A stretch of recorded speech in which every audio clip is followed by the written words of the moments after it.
From Washington, Crossfire. The hosts for Crossfire, on the left, Tom Braden. On the right, Pat Buchanan. In the Crossfire, Gary Arnold, the GOP congressional candidate President Reagan told to shut up.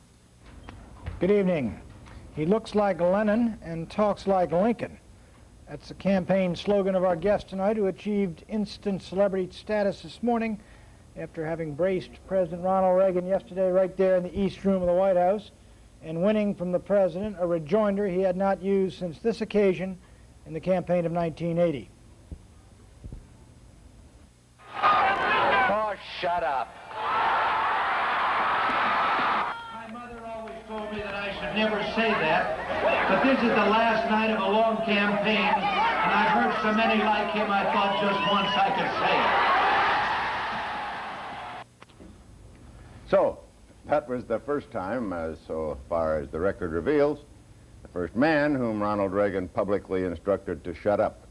His name, alas, will go unrecorded in history. But the second man whom Ronald Reagan so instructed has become famous, as cable news network reporter Mark Walton here suggests.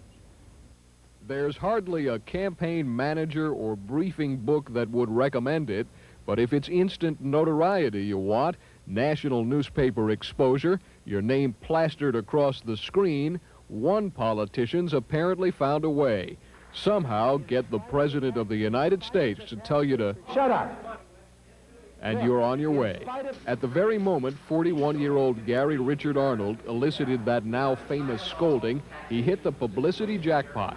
Cameras chased him, papers pasted his picture front page, and he even got invited on the big TV shows like NBC's Today. And when this nationally unknown California Republican congressional candidate thereafter held his own news conference at the stately National Press Club Forum for Presidents and Kings, you had to pry your way in to hear what he had to say, which was basically the same as what he said the other day. Nobody that would say the things that he does would do the things that he's doing. There are two Ronald Reagans. I agree with the Ronald Reagan of what he says. I agree with 85–90% of what he says, and I disagree with 85 or 90% of what he does. It's as simple as that. Old Shut Up, as Arnold's come to be known, is truly a political maverick. After a surprise win in last June's primaries, he is the bona fide GOP candidate in the 16th District of California. But he has no staff, runs his campaign out of a Santa Cruz mailbox, and has never received a nickel from the National Republican Party, which considers him a lost cause. Likewise, the local Republican headquarters has given up on Arnold, and because he is considered a positively sure loser, has given up on his race. Philosophy is same as presented by the president, and Mr. Arnold has done nothing but attack the president and his policies. And therefore, we find it difficult to support him. As for Arnold's firmly entrenched opponent, three-term Democrat Leon Panetta is just waiting for November 2nd, then hoping Arnold will go away. He is really from the far, far, far right field, and so far out, I don't think he knows where home plate is. Even though Arnold booked this room for his news conference back on Tuesday, the day before he went to the White House, he contends his outburst there was purely spontaneous and not designed to attract big media play. Whether that's entirely so is pretty hard to say, but one thing's for sure, Gary Richard Arnold has had one heck of a heyday. Mark Walton reporting for Crossfire. Okay, this is the tail end of that heyday, and we've got Gary Richard Arnold right here, and you've gotten your $1 million worth of publicity this morning. Serious question, did you get it by being rude to the President of the United States? No, I think what I'm doing is putting the word representative, making that meaning a little more accurate. We've got a lot of people in Congress. We had a lot of people that were parading around like Boy Scouts and giving the dog and pony show, which was referred to in the New York Times today. Mm-hmm. We were invited, but at our own expense, to attend and carry. Did he ask you to speak, or did you just get up and let him have it? I received an invitation from the President to attend that day to be able to talk to Cabinet. Did it say Gary Richard Arnold will be speaking, and Ronald Reagan will be speaking, and Secretary of the Treasury Reagan will be speaking, or did you just stand up and say, just a minute, I want to interrupt the proceedings and let you know what's going on, Mr. President? The invitation was to be able to carry on court and to be able to ask questions of the cabinet, the political strategist of the Republican National Committee. What happened was when Reagan came into that particular instance, he was addressing the newspaper press, not those particular delegates and nominees from across the country. And you saw the cameras going, and so you said, "Just a minute, Mr. President," you interrupted him, right? Was that discourtesy on your part? Okay, a lot of people disagree with the tax thing, but weren't you discourteous to the president? No, I think what the president did was discourteous to the American people. When you have somebody that manufactures your own statistics, and I'm embarrassed by the leader of the Republican Party that does that. Well, let me explore. Just like my opponent, the leftist attorney that you saw on the television. Yeah, but you're in the president's home. He invited He created a budget. You go into his home and he created a fictitious budget in which he said he cut taxes, when really the president gave us the largest tax increase in the history of the United States. Pat, let me get off the subject of manners for just a minute. Mr. Arnold, I've been looking over your recent press releases and some of your campaign material, and I find the following. You say that we are experiencing depression by design, and you blame what you call the Rockefeller-Reagan trilateral team, and you say this team has a master plan to surrender the sovereignty of the United States. I wonder if, do you intend to expose Ronald Reagan as Robert Welch once exposed Dwight D. Eisenhower as a leader in the conscious agent of the communist conspiracy? Tom, no. As you probably know, the history of the Council on Foreign Relations, it was formed in Paris in 1919 with a mere 200 people. I'm a member. I know a lot about it. It was founded by some people who disagreed with Woodrow Wilson and thought that we were giving away the store at Versailles. Today it consists, as you know, of 2,000 of your colleagues in that particular group. And the arrangement... Two are George Will and Bill Buckley. That's correct. What do you think now? What are you saying about the Council on Foreign Relations other than it's an establishment institution? I'll tell you, when those people maintain the positions that they do, we've got 230 million Americans, and for them to succeed each other, whether it's in the Federal Reserve like Arthur Burns, William McChesney Martin, Paul Volcker, or whether it's the ambassador of the Soviet Union, or whether they're the college chancellors in California. But what is the Council on Foreign Relations? Well, wait a minute. Let me just say this. Do those people that you mentioned, that Pat mentioned, do you think that Bill Buckley and Volcker and some of the others that Pat mentioned and you mentioned, do you think that they do have a master plan to surrender the sovereignty of the United States? The $4.2 billion Ford Foundation, which is made up of a majority of the Council on Foreign Relations, said that it is their objective, the president, Rowan, I believe it is, the new president, that said that their purpose is to so alter the United States that it would comfortably merge with that of the Soviet Union. What do you mean, the Ford Foundation? That's correct. His name is Thomas. I don't think he ever said... He's a black That's Rowan. That's Gaither Rowan I'm talking about. Oh, that was way back.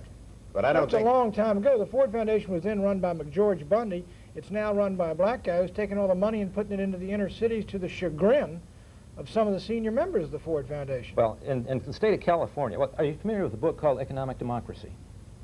Who wrote it? It is the Mein Kampf of the Haydenistas in the state of California and throughout... Tom Haydenistas? That's correct. From the People's Republic of Santa Monica? You got it. And the city of Santa Cruz and cities throughout the state of California. Well, what's Hayden got? He's running for the state senate now. The Ford Foundation had supplied the monies for that book by Derek Shearer, who's the husband of the mayor of Santa Monica. The book that's really backing them is the Jane Fonda workout book. No, I'm talking about the plan, the Mein Kampf. It's important that the American people understand it. The Republican Party, the Republican National Committee, the so-called conservative leaders are not aware of this plan. All they have to do is turn the page and they can see exactly... But what's Ronald Reagan got to do with Tom Hayden? At the press conference, it said itself, at the conference that the president held itself, you leveled two principal charges. First, that Mr. Reagan had called for a big tax increase, and second, that he'd sold out Taiwan. Now, I've heard that over and over this year from none other than my colleague, Mr. Buchanan, and I happen to notice here, you put out a newspaper which is called Out of the Sand. And on page 4,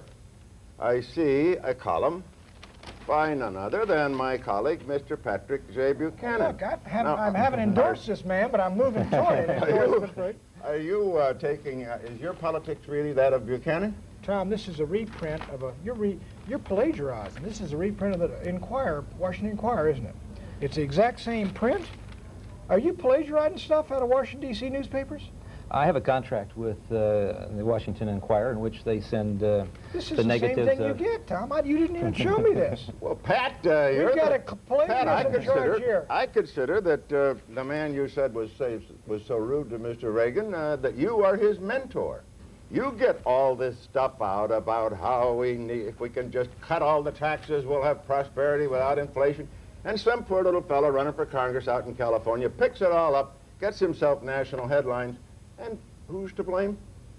Tom, take care of one of the most important things. There's a gentleman from Waco, Texas. His name is Johnny Stewart. Right.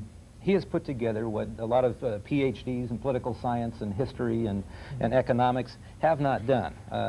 It's very difficult for people to plow through Let me take a look at it while several you're thousand books. Okay. This is a chart that he's making available free for people that send him a self-addressed stamped envelope. I've got 25 copies of this chart. This is the Trilateral Commission Council on Foreign Relations chart. That's correct. It's been going around for years and years and years. Yeah, I hope your real viewers comfort have it. is I Pat hope Buchanan. they'll write Johnny Stewart in Waco, Texas How with much a do you self-addressed pay stamped Pat envelope. Buchanan to write that stuff in your newspaper?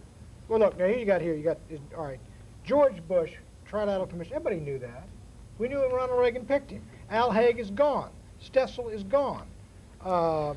Casey's running, Casey's a conservative I think Republican. I think what you're trying to do is to paint me into a particular corner. Here's Barry Goldwater. What do you think of Barry Goldwater? You think he's kind of wild, far out?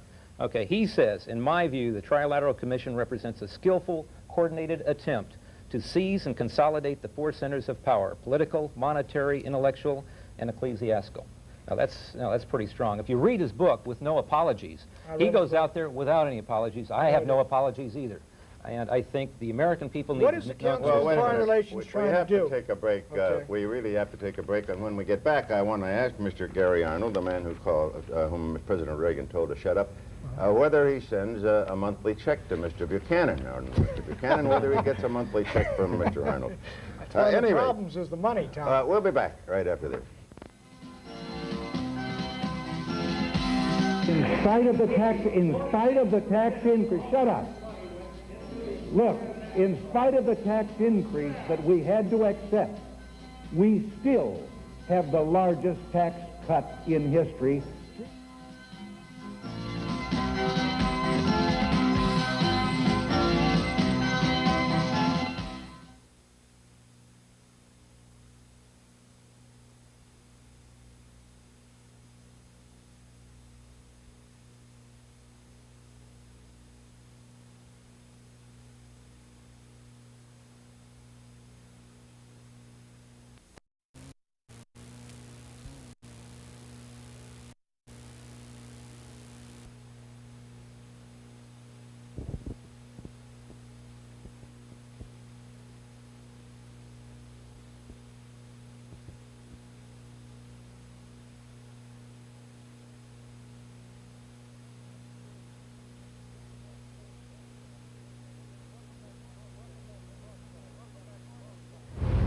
Welcome back to Crossfire. We're talking to Gary Richard Arnold. He's the Republican candidate for Congress from California who was in that brouhaha in the East Wing of the White House with the President of the United States, Ronald Reagan, yesterday. He's been all over the press today. He's closing up the day here on Crossfire. He also has a lawsuit, as I understand it, against the Republican National Committee and, I guess, the President for not giving you any funds from the Republican National Committee. Now, since Ronald Reagan raised most of those funds, what obligation has he got to give you funds from the RNC unless you believe in sort of Republican welfare? Well, see, the President and the Republican National Committee, through a series of fundraising letters, appealed to those constituents in all 435 districts. I talked to dozens of other candidates yesterday in which had not received 1 cent from the Republican National Committee. Now, one of the most important things, Jack Nelson of the Los Angeles Times mentioned on May 23rd in an article, I jumped right up here, he says that Ed Rollins was talking about a hit list and the fact that the White House political office had a long memory and that it controls the political options of both the administration and the National Republican Committee. It says we know what they're saying back in their home district because we have a mechanism set up at the Republican National Committee. Well, what is wrong with them giving funds? They raised them all. The President raised this money. National Committee, it's the National Committee, the GOP. He raised the money. What's wrong with him and his people saying where the money goes? They're raising it, saying that they are going to support conservative candidates. Now, one of the Well, I'd like things to give you that's a part of a fraud on this, Tom, is the fact that they said that it was going to support conservative candidates. They used $500,000 and more to pressure the people, the press, and the politicians to support the $100 billion increase, which is the opposite of the 1980 platform, and it's the opposite of the Republican Party. Let me get back fraud. to your quarrel with the president on ideological grounds. On another page of your newspaper, the page right after the, just opposite the page with Mr. Buchanan's thoughtful yes. Appraisals of American politics, you cite, you print a letter, which you cite with approval, signed by Jack Kemp, Barry Goldwater Jr., and others, and the letter says, quote, "Your administration," addressed to Ronald Reagan, "is conditioning the American people to the acceptance of communist victory." Now, do you want to explain to us how Mr. Reagan is conditioning us for the acceptance of communist victory?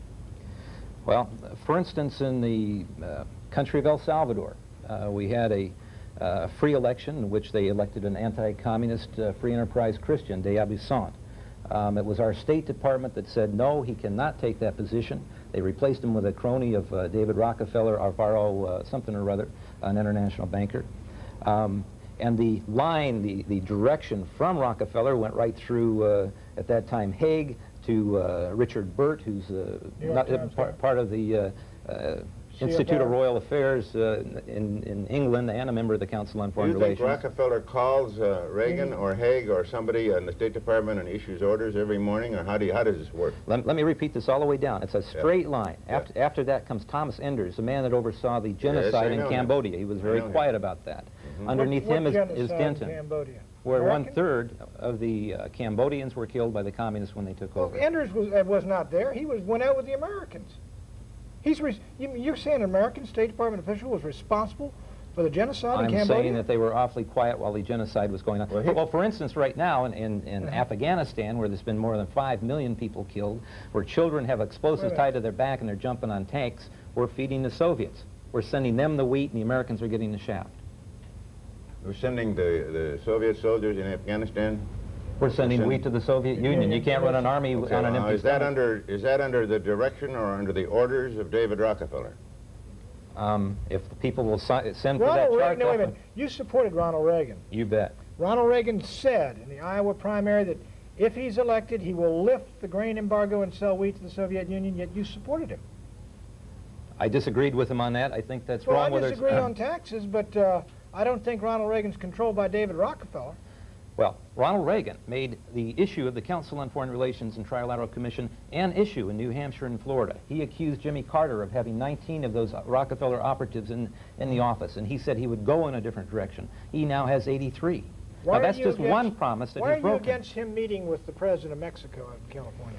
Well, again, what's happened is the reason why the totalitarians in Poland have their foot on the people there is because we're supporting them with our tax dollars. Where Citibank and Chase Manhattan would have folded, where the communist government would have dropped, we went in there to bail them out. And we're interested American banks are propping up communist governments. Oh yes, and that's why Reagan is now sent down to talk to Mexico, to bail Mexico out. Mexico's got economic problems. American banks have propped it up.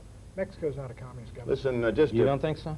You think Mexico's a communist government? I think what Portillo did to wipe out the middle class, to steal that $9 billion that Americans had in the bank, to confiscate the $25 million that Mexicans have of real estate that they purchased inside the United States is an absolute money grab. Can I just ask a final question, because I know we're running out of time, but you say in your campaign slogan, as Pat quoted it, looks like Lenin, talks like Lincoln. Can you give either one of us some memorable Lincoln-esque phrase which you've used in your campaign that we can ponder on during tomorrow? Well, Lincoln wouldn't accept a nation half slave and half free, and I won't accept a world half slave and half free. I think, again, that we are the biggest institutors of Marxist success around the world. If we pulled away, it would collapse by itself. When you talk to people like Anthony Sutton, who a top Sovietologist from Stanford University, and he documents the transfer of technology. The wheat, the saving of Poland, the $4.2 billion that went down to Panama, for instance, that just wired back into Citibank. Sounds a lot like Pat Buchanan. Well, I don't disagree with what he's saying right there. I mean, he's accurate. There is grain, there is credit, there is technology going to the Soviet Unions, détente. You, your friends? I'll tell you one thing, for instance. I've got people. I have one of the highest retiree areas in the country. Our people, some of those people have to choose between eat and heat when it comes to winter. We're building power plants in communist Romania. This is not the time to do it. We have businesses failing with bankruptcy. We have people let's keep the credit here. Serving. You bet.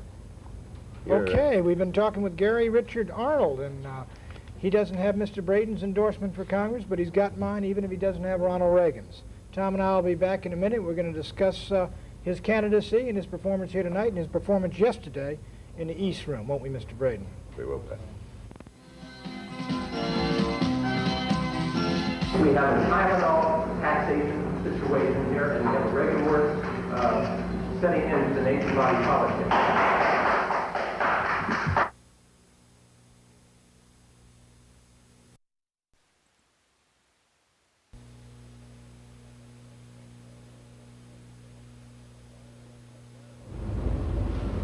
Welcome back to Crossfire, where Pat Buchanan and I have been talking to the congressional candidate from California, Gary Richard Arnold, to whom President Reagan delivered the memorable words yesterday, "Shut up." Well, Pat, we've met tonight a believer in the conspiracy theory, and like Robert Welch, he's a very nice fellow. Well, Tom, I didn't think you could do it. You could get onto this program someone who's the right of me, but I think the gentleman is. But I'll be candid with you. I thought he handled himself very well. You bumped him around pretty good with your questions. He showed a sense of humor, and I thought he had some good answers. I particularly liked, did you not agree, he came back very well when you asked him for a Lincoln statement and quote about half slave. Well, yeah, he said your that he jaw was down like to your Lincoln. chest. I assume when a man says he talks like Lincoln that he utters some phrases which are reminiscent of Lincoln. All he did was quote Lincoln. I don't think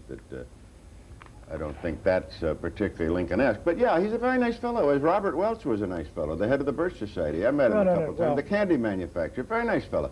But these fellows who believe in this conspiracy theory that David Rockefeller is controlling the thing, Pat, you've never gone that far, even though Mr. Arnold obviously appreciates your rock-ribbed rightness and prints you in his newspaper. Incidentally, are you going to look up and find out if he pays you? No, I think we're going to let that one go, Tom. I'm delighted to have that, but I do hope, listen, I think there's some rough edges there, basic points. I don't agree much with about the Rockefeller theory, but I think it bears looking into. All right, I'm Tom Braden on the left. Good night for Crossfire. I'm Pat Buchanan on the right. Join us tomorrow for another edition of Crossfire. If you would like to comment on tonight's program, please write to Crossfire, 2133 Wisconsin Avenue Northwest, Washington, D.C. 20007.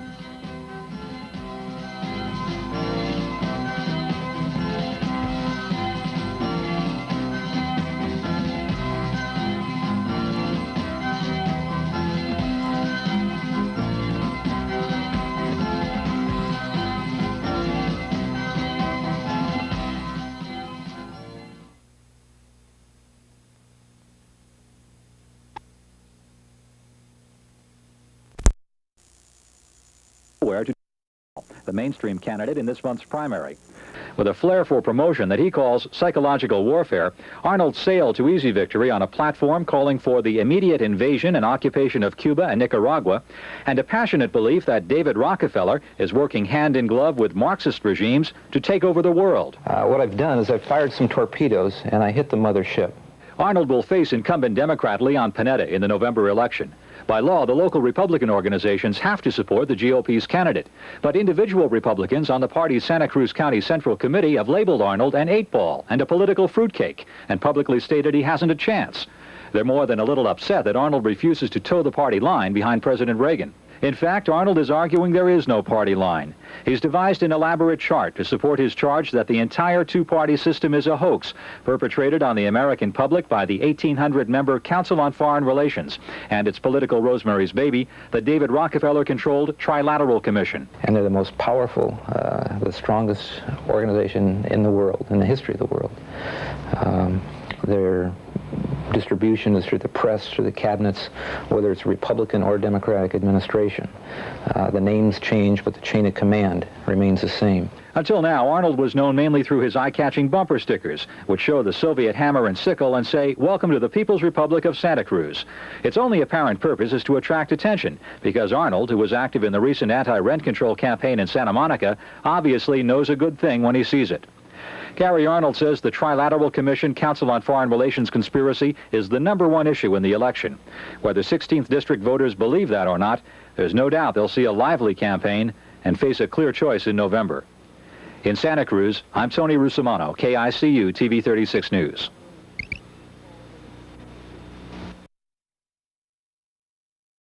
Orange County to be able to reflect those. Again, I think it's very dangerous. The only thing that the federal government controls completely is the District of Columbia. A woman can't walk the streets in the daytime. It's got the worst crime. Their education stinks. The federal government has no business in telling the American people on how to run their own communities.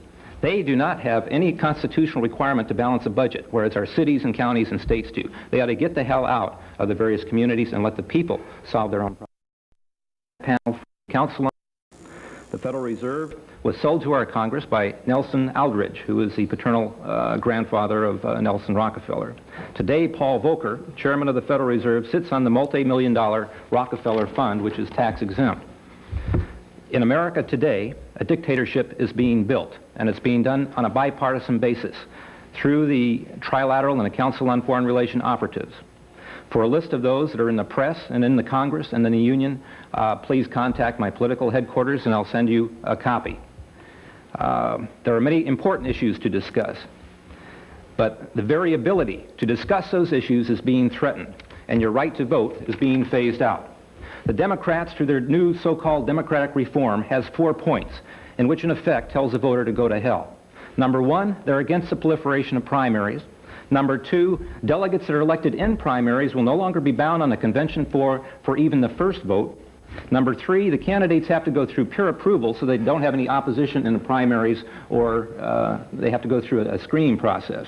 Number 4, 500 delegates will be made automatically of incumbents such as congressmen.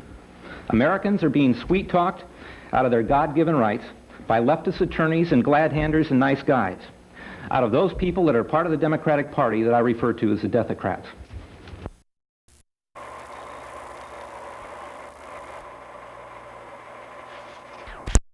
In 1776, the Secret Order of the Illuminati was founded by Adam Weishaupt.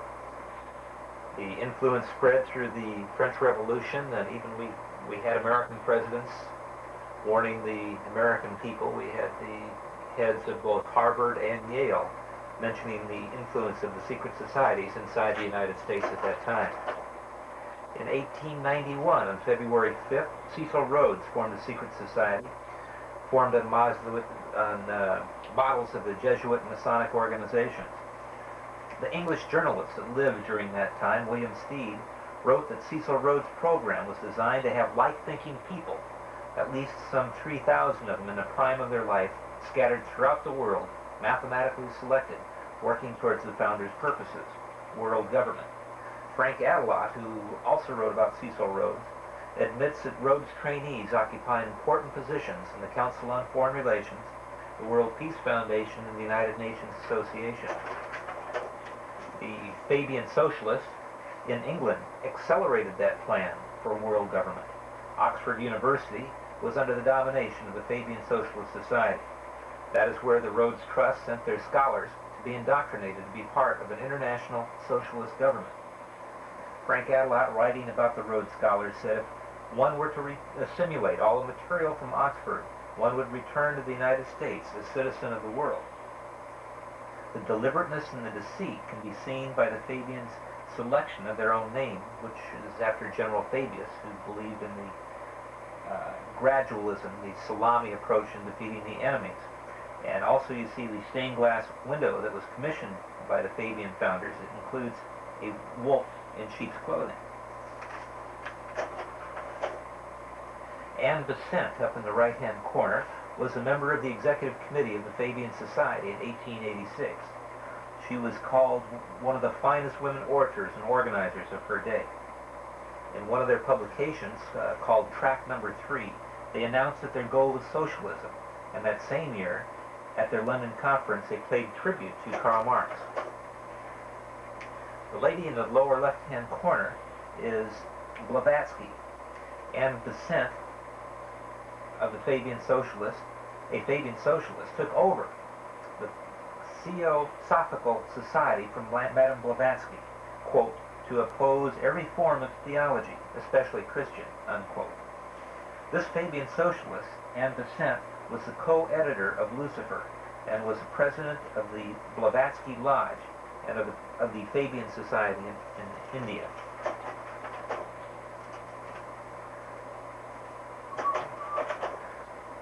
Blavatsky follower Conan Doyle, the man standing in the center, was said in his Communicating with the Dead that William Stead said, quote, "We had looked into the eyes of Christ." Mentioning of Cronin, he says, he had looked into the eyes of Christ with Cecil Rhodes at his side, and that their work on earth was that holy and divine, and that his message was mine.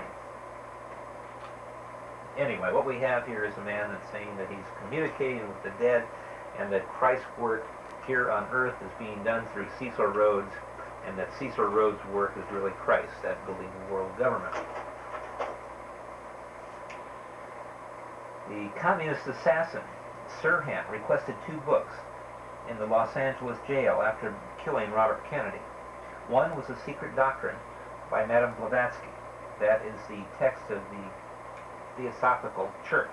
Blavatsky also wrote The Manual for Revolution, which calls for the assassination of national leaders.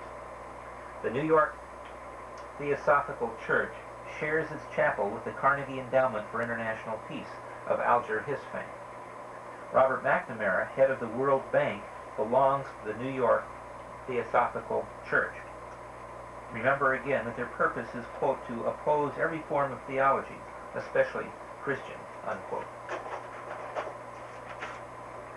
Another of the intertwining secret societies began in the United States about 150 years ago. Their emblem is a skull and crossbones. It is called the Order.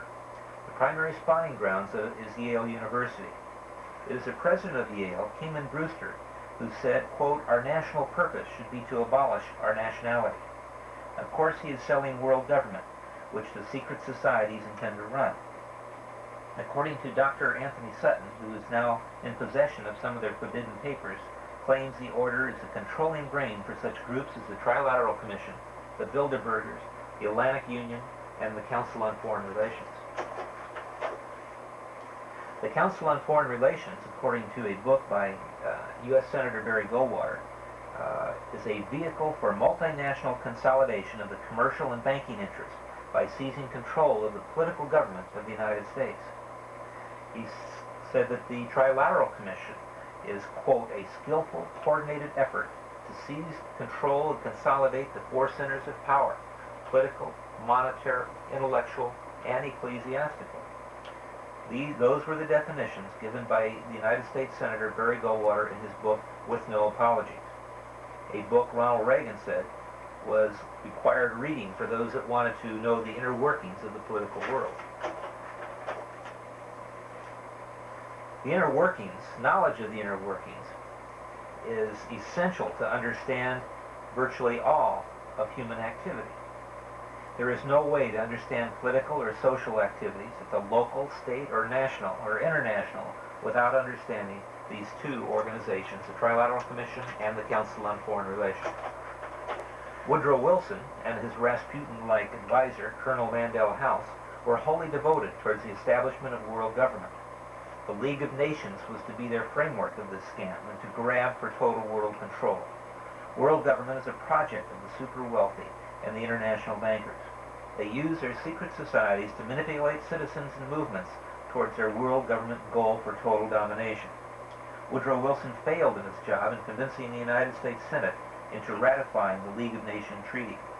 So the super wealthy regrouped, and in 1919 in Paris, they met and formed an organization known in the United States as the Council on Foreign Relations.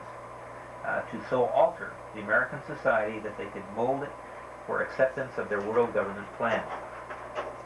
Some excellent books and backgrounds of the secret societies surveyed over this period are still available.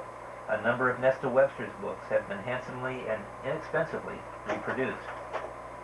Several books show a diagram of a fascinating web of money and power that projects from the early part of this century to the present. In a book called Who Rules America, the international banker's proxy, Woodrow Wilson, put into effect the income tax, which is part of Karl Marx's Communist Manifesto. The same super wealthy provided a way to escape taxation themselves. What they did was they set up a series of foundations in which huge portions of the funds are directed towards policy planning and opinion making. According to Santa Cruz professor William G. Domhoff, there are today over 77 foundations of over $100 million each. Half of these have interlocking trustees, and those with the greatest number of interlocks are the Russell Sage, the Rockefeller, the Carnegie, and Ford Foundations. The head of the Ford Foundation said that their purpose was to so alter the United States that it would comfortably merge with that of the Soviet Union. The foundations are the political and propagandizing backbone of the super wealthy. The Ford Foundation today is headed by Council on Foreign Relations member Thomas A. Franklin, or Franklin A. Thomas.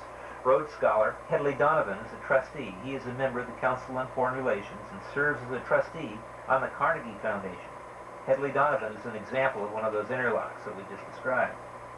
Also, a trustee is Robert McNamara, who's a Ford trustee, a member of Rockefeller's Council on Foreign Relations, is head of the World Bank, which is part of the beginning of the foundation of this world government. McNamara is also a member of the super-secret Bilderberger Society, of which the order acts as a nervous system. And as we said before, earlier, McNamara is a member of the anti-Christian or anti-religious Theosophical Society. Contrary to one's first assumption, the monies of the wealthy... try that again. Contrary to one's first assumption, the monies of the wealthy conspirators surfaces in so-called anti-establishment organizations. We shall examine Santa Cruz on the California Central Coast, but the formula is used throughout the United States and throughout the world. We shall trace the funds of big oil and steel together with the monies from the foundations, where the secret slave society is the model. Paradoxically, those interviewed in Santa Cruz who believe they are fighting the establishment are not aware of foundation funding, and they are also unaware that it is the wealthy monopolists that are guiding and directing their efforts towards a world government. The Ford Foundation's front, the Fund for the Republic, has funded hundreds of thousands of dollars to the American Friends Service Committee. The director of the Fund for the Republic was Ed Levy, a member of the National Lawyers Guild, cited by Congress as the foremost legal bulwark of the Communist Party. Gerald Ford, who belongs to the secret Bilderberger Society, chose Ed Levy as the United States Attorney General. It was Ford also that chose Nelson Rockefeller as vice president. Before we get into this, it's important to restate. Karl Marx's enemy was the bourgeoisie, the middle class. Communism's goal is a dictatorship, a rule by the privileged few. Communism is not the people overthrowing the banking establishment, but it is the international banking establishment enslaving the people. The only reason for communism's success is because of the decisions made in London, Washington, D.C., and New York City, not Moscow, Peking, or Hanoi. The American Friends Service Committee was first organized in 1917 as a truly pacifist organization, but by the early 20s, Jessica Smith, part of the hierarchy of the organization, was liaison between communist agents inside the United States and the Soviet Union. Both of her husbands, John Apt and Harold Ware, were Soviet spies. Clarence Pickett, who in 1929 assumed full control of the American Friends Service Committee, was a member of the Emergency Civil Liberties Committee and the Russian-American Institute, which our Congress said was specializing in pro-Soviet propaganda And today, the American Friends Service Committee is the same. It still does. They, on the southern portion of the Monterey Bay, on the Central California coast, is the Asilomar Conference Center. This is the first-class conference center. It's a location where plans to communize America have been distributed to activists from across the nation. Most of those who mistakenly think they are opposing the establishments and its concentration as well. On the north end of the Monterey Bay, the American Friends Service Committee owns acreage in Santa Cruz County used to indoctrinate members and guests. Santa Cruz County Supervisor Gary Patton, one of the foremost fanatics for world government, his wife serves as the secretary to this front group for the Council on Foreign Relations. It was Clarence Pickett, who ran the American Friends Service Committee for several decades, belongs to the institute specializing in pro-Soviet propaganda. The sign tells us here that the Santa Cruz Quaker Center shares their facilities with the Center for the American Activities and Studies. This group supports the communist Sandinistas in Nicaragua and the communist terrorists in El Salvador. They're the ones that are blowing up buses and people and bridges and communication links in Central America. In the tiny city of Santa Cruz on Curro Alley is the headquarters for this Marxist group. They also house a pro-communist Latin American bookstore replete with posters giving the communist clenched fist salute, the sign of their terrorists and assassins. The bookstore's name is Venceremos, which is the rallying cry for Che Guevara and Fidel Castro, which literally translates to "We Shall Overcome." The song "We Shall Overcome" was written at the Communist Training School in Tennessee, the Highlander Folk School on Research and Education Center. Trilateralist Andrew Young was trained at the Highlander Folk School. The Subversive Activities Control Board found that the International Union of Mine, Mill, and Smelter Workers was communist infiltrated. They funded the Highland School, and they let Andrew Young live rent-free at the union's offices. Jack Pitts Odell, the National Party committeeman, worked with Andrew Young at one of the centers headquartered in Georgia. Hunter Pitts Odell has been Jesse Jackson's aide for the last decade. Jesse Jackson inherited the Marxist network organized under Martin Luther King. At the Communist Highlander Folk School, Martin Luther King was photographed by Tennessee authorities, seen here with Abner Berry, a member of the Central Committee of the Communist Party. The person on the left is Miles Horton, a primary Marxist functionary. Mr. Nonviolent M.L. King wrote the foreword to a book called Negroes with Guns, urging them to arm for violence. Robert F. Williams, who was the author of the book, was a former NAACP organizer, was a friend of Martin Luther King. He also published in a newsletter that he published, quote, "Anti-imperialist forces of the Soviet camp are growing more powerful every day. We are learning from the people of Vietnam, of Cuba, and Algeria," unquote. And Robert Williams, broadcasting from Cuba, suggested a quote-unquote kill-in. It is the Ford Foundation financed Martin Luther King. That is the wealth that finances Jesse Jackson and his war against the small businessman. Only 1% of the businesses have over 500 employees.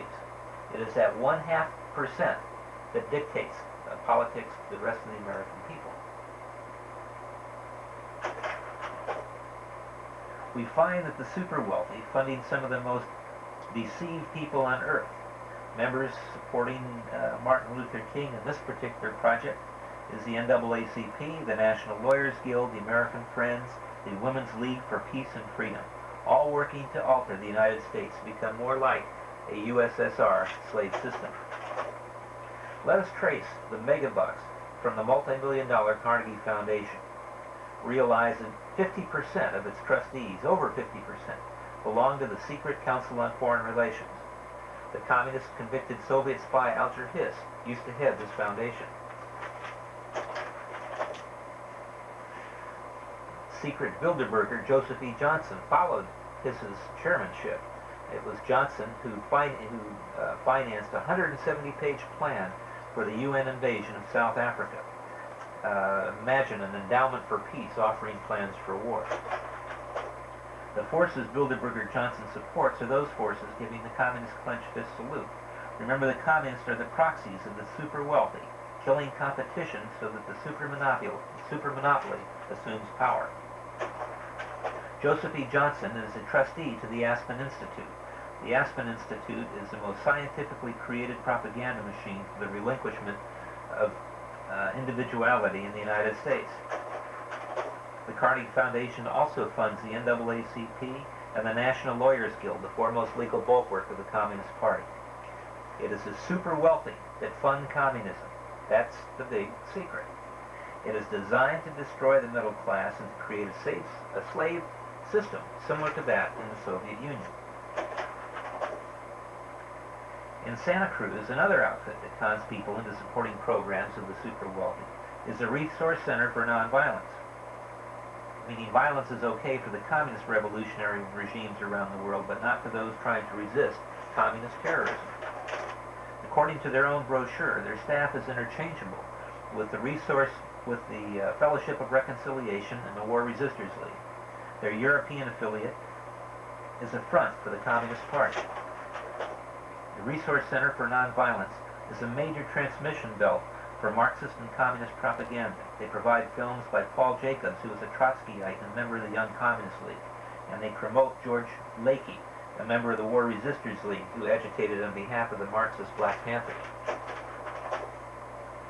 The Nonviolence Center promotes the Disarmament and Surrender Syndrome film by Eric and Ian Tierman, The Last Epidemic. It is in line with the Soviet Active Measures propaganda program. The Fellowship of Reconciliation, whose so-called nonviolence center says their staff is interchangeable with, in one of their brochures, says, instead of attacking the Soviet Russia, we are anxious to appreciate their contributions to build here in this section of the world